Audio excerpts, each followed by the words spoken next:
자, 예레미야 구약 성경에서 얘기하고 있는 예레미야에 대해서는 저희가 한번 싹 훑어봤고요. 오늘은 신약 성경은 과연 예레미야에 대해서 어떻게 얘기하고 있는가?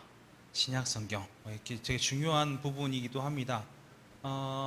보통 이제 구약 성경에 언급되어 있던 인물들은 역사적인 사실로 이제 쭉 언급되는 경우들이 많고, 신약 성경에서는 구약 시대에 살았던 인물들에 대해서 잘 인용하거나, 그 사람의 어떤 업적들을 인용하거나, 그 사람의 언행을 인용하거나, 아니면 그 사람에 대한 언급을 통해서 그 사람이 얼만큼 그 시대 신약 성경 시대 사람들에게 어떠한 영향을 끼치고 있는가에 대해서 우리가 좀 알 수가 있는 거거든요.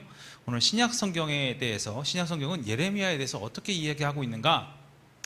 예레미야 하면 보통 이제 우리가 그냥 눈물의 선지자, 사랑의 선지자 이렇게 그냥 생각을 하는데, 이스라엘 백성들이 생각하고 있는 이 예레미야 선지자에 대한 그 위상 자체가 상당히 높습니다. 의외로 상당히 높아요. 또 예레미야 선지자가 갖고 있던 시기가 어느 시기냐면 포로기, 그러니까 멸망 시기와 포로기를 잇는 이런 사이 중간에 있는 인물이 바로 예레미야였습니까? 그러다 보니까 신약 성경에서 바라보기에 그래도 최고로 가까이 있는 선지자 중에 하나예요. 시대적으로 가까이 있는 선지자라서 잘 언급이 되어 있습니다. 그래서 소위 얘기해서 신약 시대에 살고 있는 사람들의 생각에는 그 당시에 되게 그 영적으로 완성도가 있다라고 판단되는 인물, 구약의 인물 하면 엘리야, 보통 이렇게 얘기하고, 지도자로서는 누굴 얘기하냐면 모세, 이렇게 평가를 하는 거예요. 그러니까 하나님과 함께 동행하며 이끌었던 모세라는 놀라운 지도자가 이스라엘을 이끌었다라는 부분에 대해서 신약 성경에 있는 신약 시대에 사는 사람들이 상당히 높게 평가를 하고 있었고, 또 엘리야는 하나님의 능력을 발휘한 사람, 이렇게 해가지고 매우 높게 평가를 하고 있습니다. 그리고 동시대 살고 있는 사람 중에서 영적으로 되게 뛰어난 사람 그러면 제일 많이 언급되는 게 세례 요한. 세례 요한은 하나님의 명령을 받고 예수님보다 조금 일찍 이 세상에 태어나서 광야에 외치는 소리로 영적인 지도자로 얘기를 하고 있죠. 그리고 신약 시대에 가장 큰 영향을 미친 인물로는 예수님을 우리가 빼뜨릴 수가 없는 상황이에요.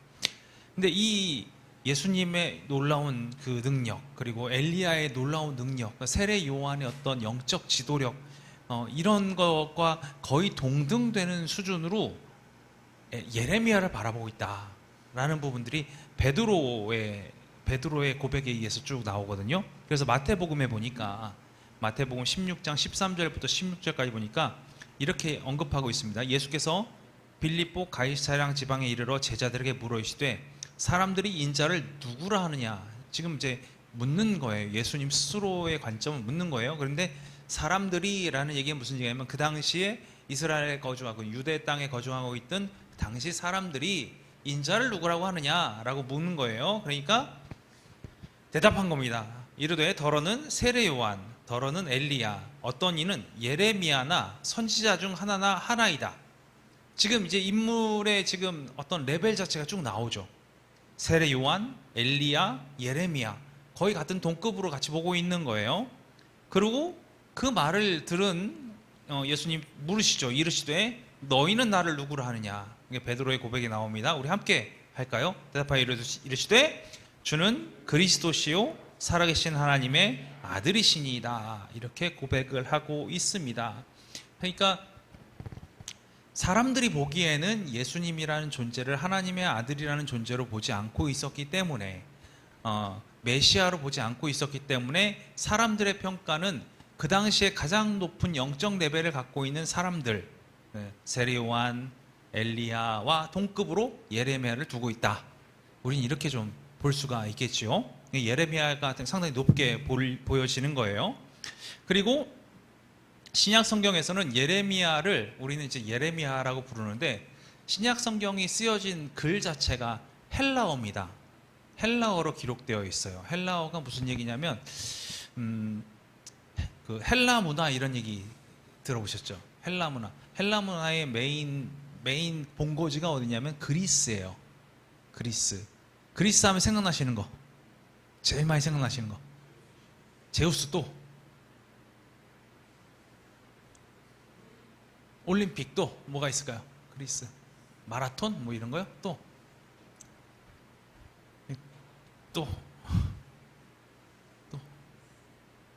거기에 대부분의 철학자들이 거기 다 모여 있었어요.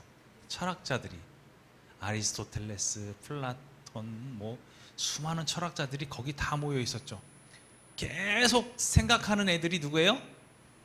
그리스 애들인 거예요. 그래서 사도 바울이 그리스 가가지고 자기가 갖고 있는 모든 지식을 갖고 예수가 하나님의 아들임을 막 설명을 했는데, 바울은 뭐라 그러냐면 내가 거기서는 실패했다 이렇게 얘기하거든요. 왜냐하면 하나님의 아들이십니다 라고 얘기하면 걔네들은 얘기하는 거예요. 어떤 걸 근거로? 그거는 어떤 걸 근거인데, 너 그거 어떤 걸 배경으로 얘기하는 거야? 그 인물이 어떤 행동을 했어요? 뭐 이런 식으로 질문이 나오니까 멘붕에 빠지는 거예요. 얘네들은 그런 질문이 익숙한 거예요. 너무나 익숙하니까 계속해서 심도 깊게 파고 들어가는 거죠.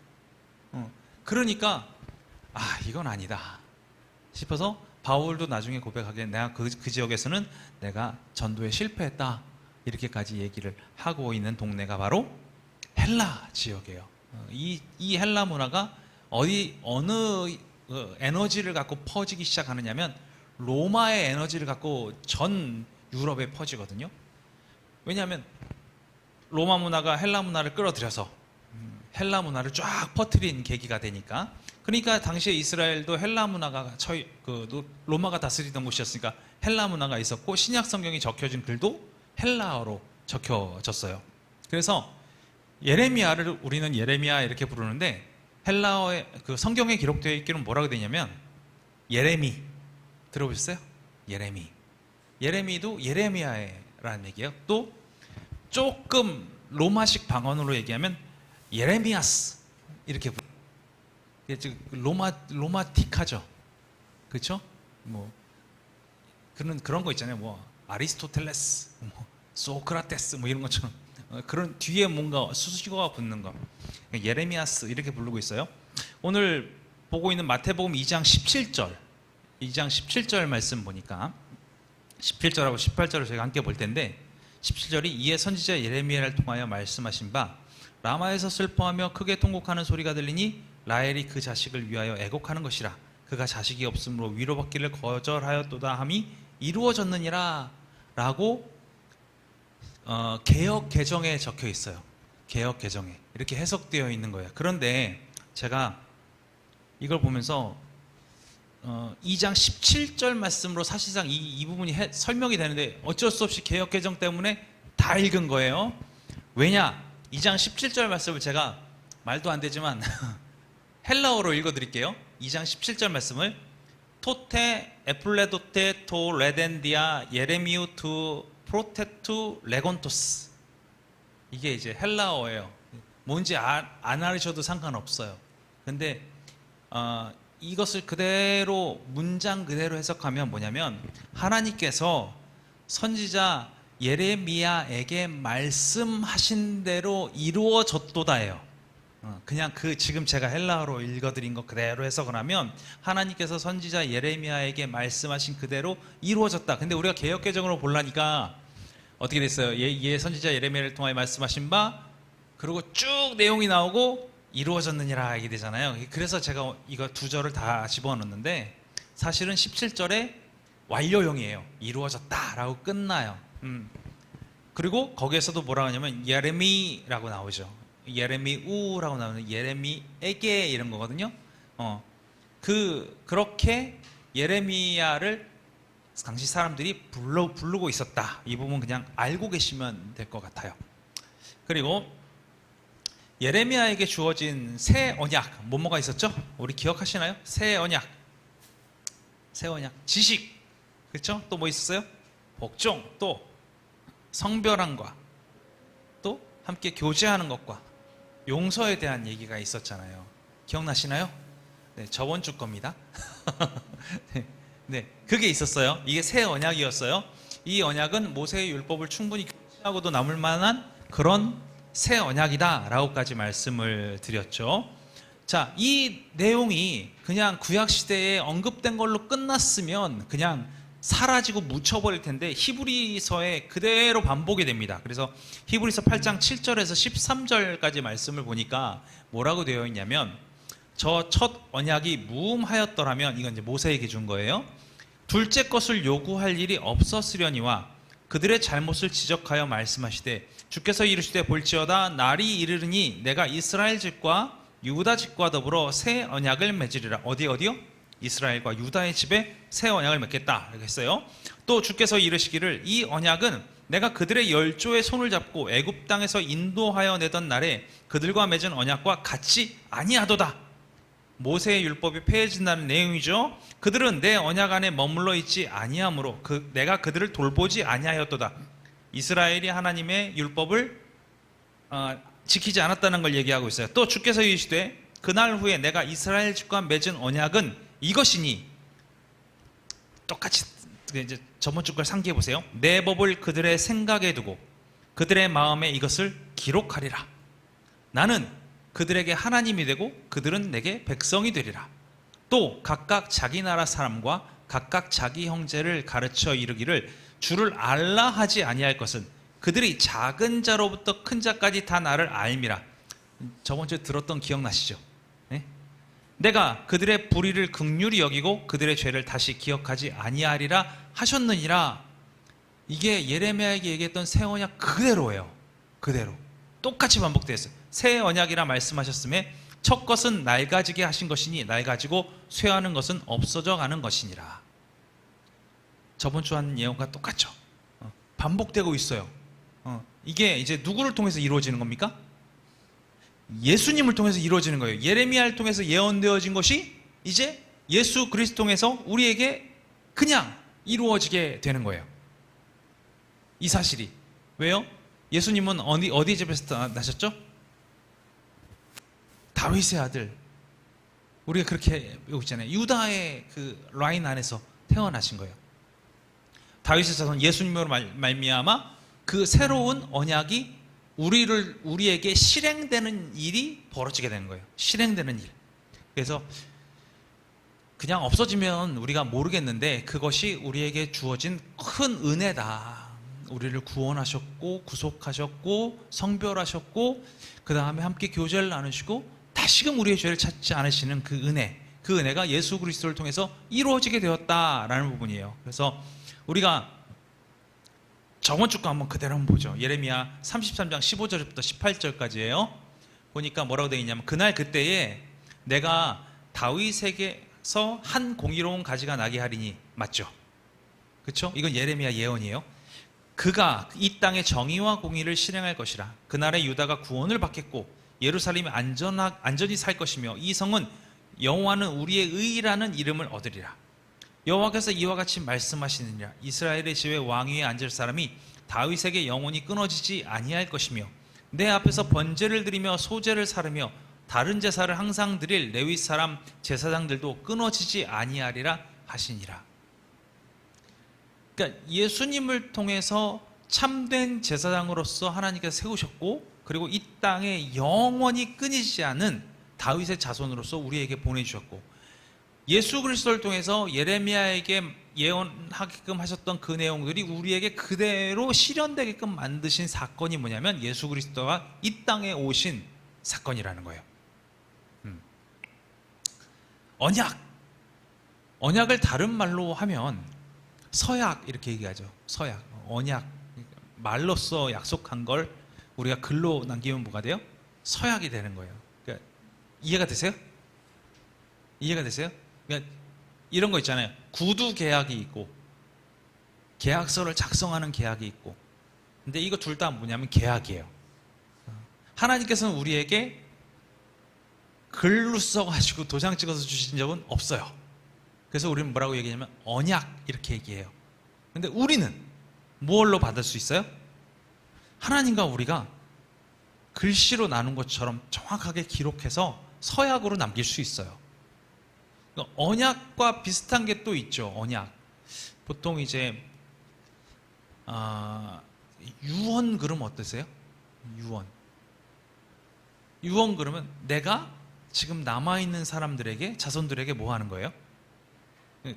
내가 사라지고 없지만, 난 존재하지 않지만 남아있는 자손들에게 뭐 하고 있는 거예요? 약속하는 거죠. 이해가 되세요? 약속이 되잖아요. 이것도 언약과 같은 개념으로 볼 수가 있잖아요. 뭐 글씨 써가지고 유언장 쓴 거 아닌 이상 언약이라는 개념으로 유언과 비슷한 의미로 받아들일 수가 있어요. 그러니까 하나님께서 이 땅에 우리에게 계시진 않죠.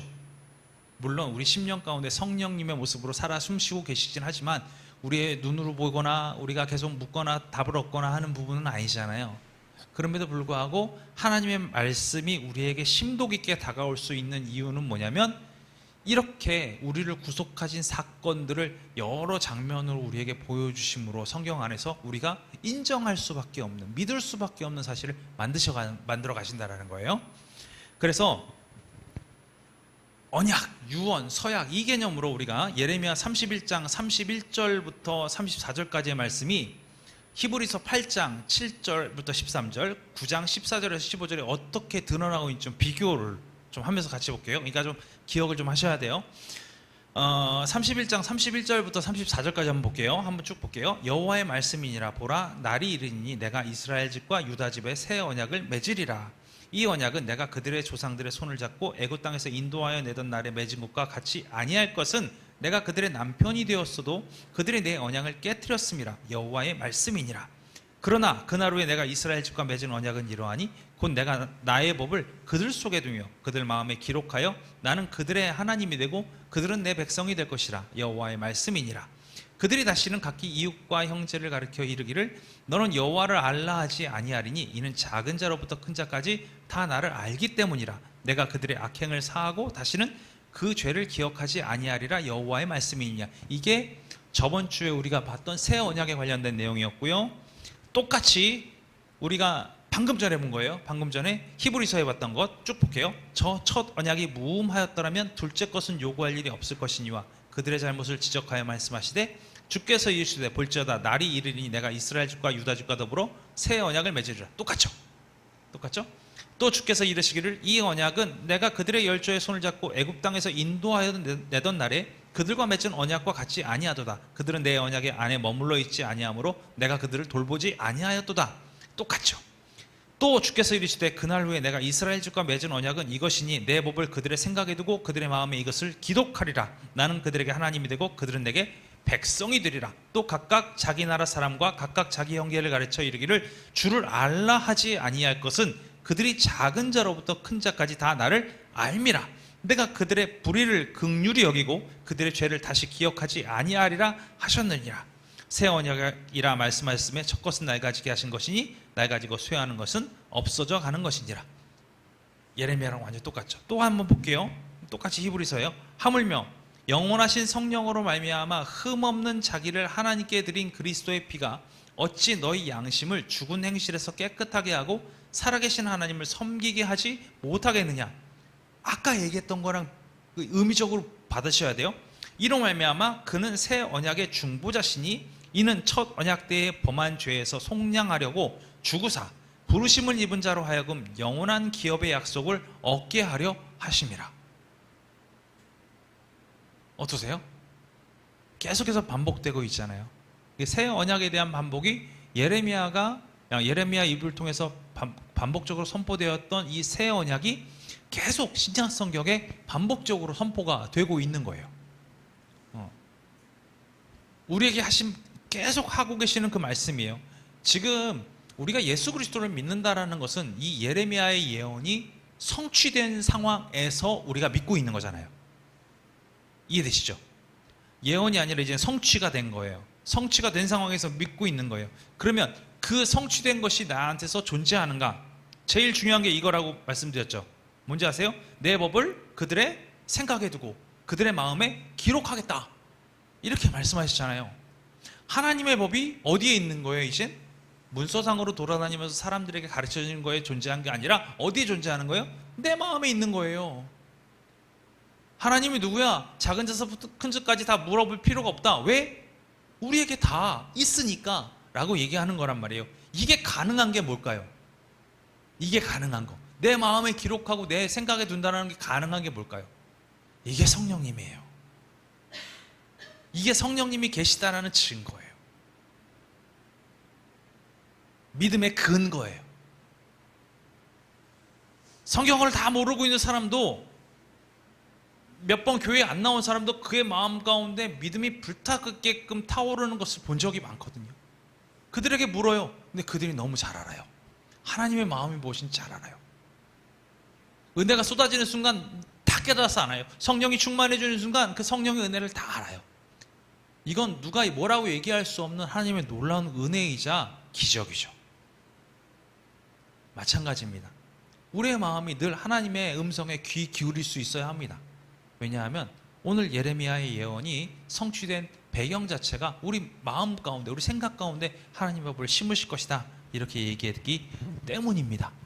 우리를 좀 돌아보시면서 우리가 어떻게 걸어가야 될지 한번 고민해보는 한 주가, 아니 방학 기간이 되었으면 좋겠습니다.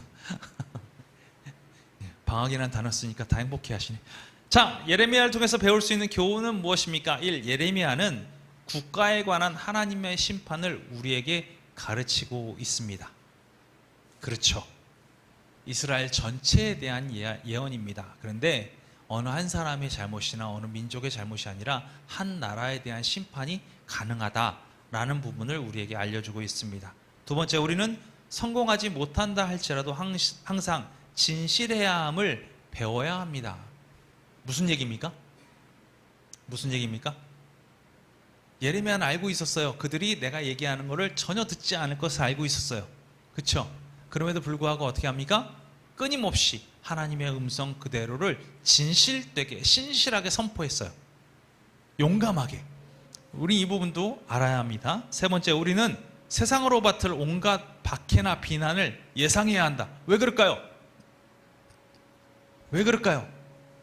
우리 이사야 때도 배웠고 지금 예레미야 때도 배웠습니다. 왜 그럴까요? 성경에 나오잖아요. 귀 닫고 안 들을 거야. 돌이키지 않을 거야. 그걸 뭐라고 말씀하셨어요? 하나님께서 미리 알려주셨어요. 미리 알려주셨어요. 당연하다는 거죠. 당연하다는 거예요. 그럼 박해가 오고 시련이 오고 비난을 당해요. 그게 당연한 거예요. 그러면 그 박해와 시련을 심지어 예레미야는 맞고 갇혀있기까지 했잖아요. 굶기기도 하고. 근데 그가 늘 기뻐했습니다. 감사했습니다. 왜 그랬어요? 말씀이 내 안에 있기 때문에 감사했어요. 오늘 우리도 이 은혜에 족할 수 있었으면 좋겠습니다. 성경 많이 보셔야 돼요. 다음, 하나님은 이스라엘과 우리에게 하신 약속을 성실하게 지키실 것이다. 믿으십니까?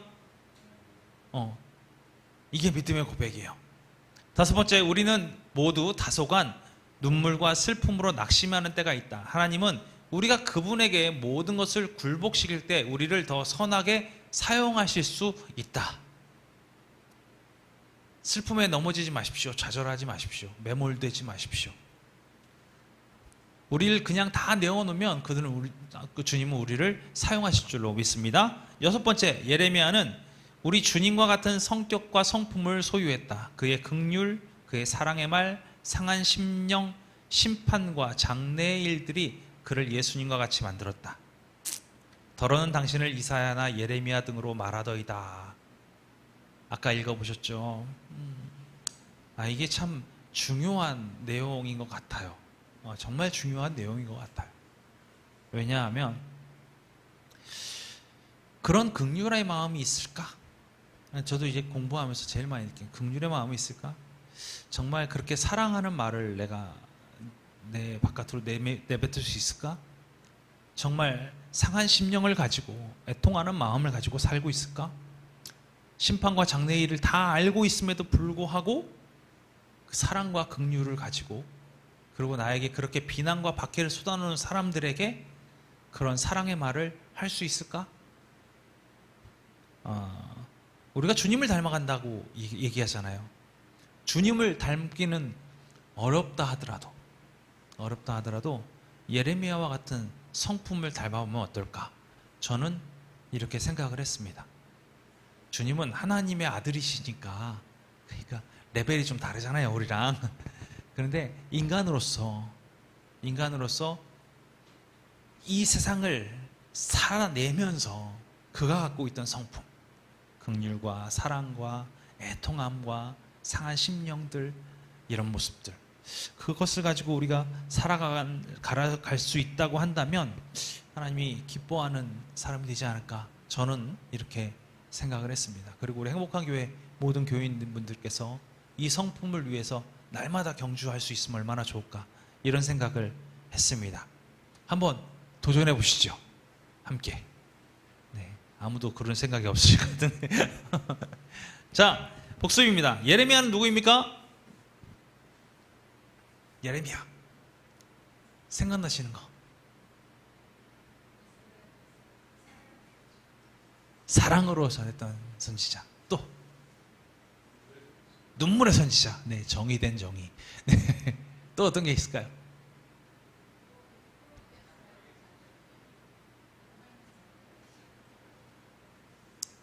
남아있는 자들을 위해서 자신을 희생할 수 있는 사람, 그런 선지자. 사랑의 사람이에요. 네. 또 아까 말씀하시다가 끊겼습니다. 오디오 겹쳤습니다. 네. 없었나요? 환각이 들려요. 네? 사랑의 선지자. 네, 사랑의 선지자. 그렇죠. 우리도 그렇게 됐으면 좋겠습니다. 다음, 예레미야는 무슨 일을 행하기 위하여 부르심을 받았습니까? 하나님이 왜 부르셨어요, 예레미야를?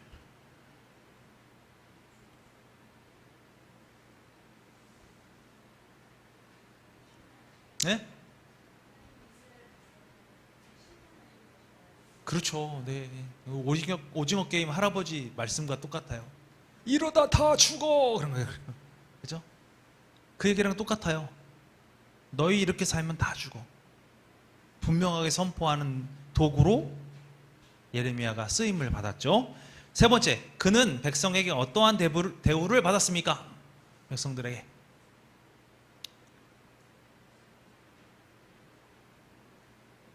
주관시키기 힘들죠. 두들겨 맞고 감옥에 갇히고 욕먹고 따기 맞고, 그 다음에 음식도 안 주고, 뭐만 먹였었죠? 물도 주지 말라 그랬었어요. 기억나시죠? 그런 일들이 있었어요. 자기들한테 안 좋은 내용들을 얘기한다고 핍박받았던 선지자가 예레미야입니다. 네 번째, 말씀을 증거하고 그 결과를 보는 예레미야의 태도를 볼 때 그는 어떤 성품을 가지고 있습니까? 성품, 어떤 성품이 있었을까요? 네? 예수님의 성품. 끝났네요. 좀 분할해서 나눠서 한 방에 정답을 얘기하니까 좀 분할해서. 긍휼의 성품, 온유한 성품, 또 용기도 있었죠. 사랑도 갖고 있었어요. 그리고 애통하는 마음, 그 마음을 갖고 있는 사람이었다. 다섯 번째, 그가 증거한 모든 내용은 파멸의 메시지와만 관계된 것입니까? 그럼 뭐가 있나요? 네? 새 언약이 있었죠. 새 언약. 또 뭐가 있습니까?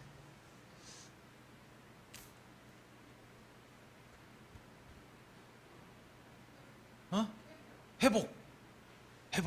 뭘 통해서? 10%를 위해서. 그렇죠. 네. 그 토지를 사죠. 하나님께서 예를 들어주셨죠. 무슨 예를 들어주셨죠? 어떤 예를 딱 보여주셨어요. 또 음악으로 힌트를 드려야 돼요.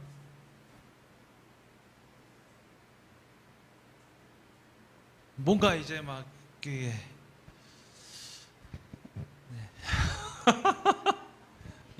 그렇지. 토기장이.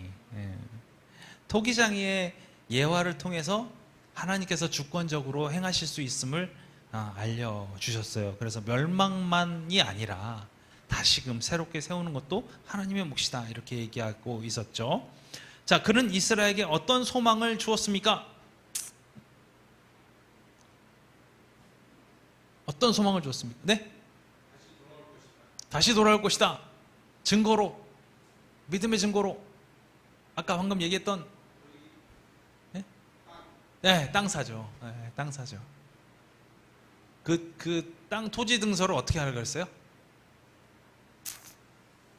기억나세요? 토지 증서 어떻게 하라고 했죠?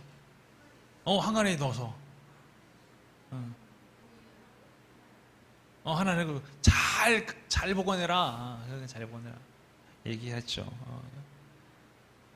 예레미야, 참 배울 게 많은, 그리고 우리가 좀 닮아야 할 게 많은 그런 인물이라 생각합니다. 자, 예습. 장장 2개월간의 예습. 9월 3일까지 예습입니다. 열왕기하 24장과 25장, 다니엘 1장에서 5장. 정말 짧은 겁니다. 숙제입니다. 숙제. 숙제. 정말 짧은 숙제. 자, 다음과에서 연구해야 될 인물 누굽니까? 느부갓네살입니다. 이렇게 얘기해요. 아니, 걔는 이스라엘 백성이 아니잖아. 이방인인데 걔를 뭐하러 연구해? 한번 보시죠. 네, 한번 보겠습니다. 그 다음에 자, 예레미야, 여러분 마음 가운데 어떤 부분들이 좀 다가왔는지, 저는 개인적으로 이 철에 좀 메모를 좀 해놓으시고, 그러면서 한 사람 한 사람, 이 인물한테는 내가 요것만큼을 좀 하나를 좀 배웠으면 좋겠다, 이렇게 내가 좀 바뀌었으면 좋겠다, 이런 인물도 지금 꽤 많이 왔잖아요. 그렇죠? 벌써 몇 인물인지 아세요? 네, 28명이에요. 장장 지금 이게 3년째 하고 있어요. 3년째 28명. 그러니까 이거 어떤 분은 1년에 끝나요. 1년에 끝나는데 지금 저는 3년째 파고 들어가고 있는 거거든요. 그런데 아무리 팠는데 남는 게 없다? 그럼 좀 억울하죠. 네. 그러니까 여러분, 인물들에 대해서 한 번씩 쭉 살펴보시면서, 이 인물은 나한테 좀 중요한 인물이구나, 이 인물한테는 내가 반면교사 삼아야 될 것들이 있구나, 이런 것들 한번 돌아보시면서, 나는 이렇게 살아야지, 난 이렇게 신앙생활 해야지 라고 생각할 수 있는 그런 여유가 좀 있었으면 좋겠고요. 예레미야, 준비된 게 중요한 것 같아요. 저와 여러분이 준비가 되는 순간 하나님은 언제라도 우리를 쓰실 줄로 믿습니다. 열심히 최선을 다해 주님 앞에 달려나갈 수 있는 저와 여러분 되시길 간절히 바랍니다. 기도하겠습니다. 하나님 감사합니다. 언제나 우리를 사랑하여 주셨고, 언제나 우리를 인도하여 주셨고, 세상 사는 동안에 수많은 어려움과 갈등 가운데서도 우리를 늘 붙잡아 주심에 진심으로 감사드립니다. 예레미야를 마쳤습니다.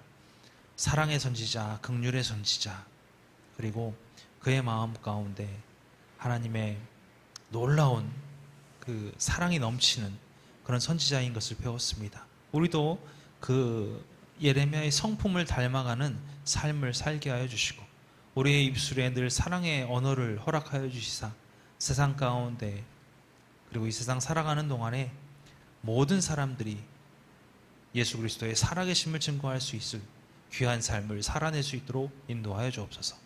이제 방학을 합니다. 다시 개학하는 그 순간까지도 지금까지 배운 여러 명의 성경 인물들을 우리의 심령 가운데 새겨놓게 하시고, 그 인물들의 삶을 우리가 한 걸음 한 걸음 살아낼 수 있도록 함께하여 주옵소서. 늘 감사드리며 예수 그리스도 이름으로 기도합니다. 아멘. 주기도문 하시겠습니다. 하늘에 계신 우리 아버지여, 이름이 거룩히 여김을 받으시오며 나라가 임하시오며 뜻이 하늘에서 이루어질 때까지 땅에서도 이루어지이다. 오늘 우리에게 일용할 양식을 주시옵고, 우리가 우리에게 죄 지은 자를 사하여 준 것 같이 우리 죄를 사하여 주시옵고, 우리를 시험에 들게 하지 마시옵고 다만 악에서 구하시옵소서. 나라와 권세와 영광이 아버지께 영원히 있사옵나이다. 아멘.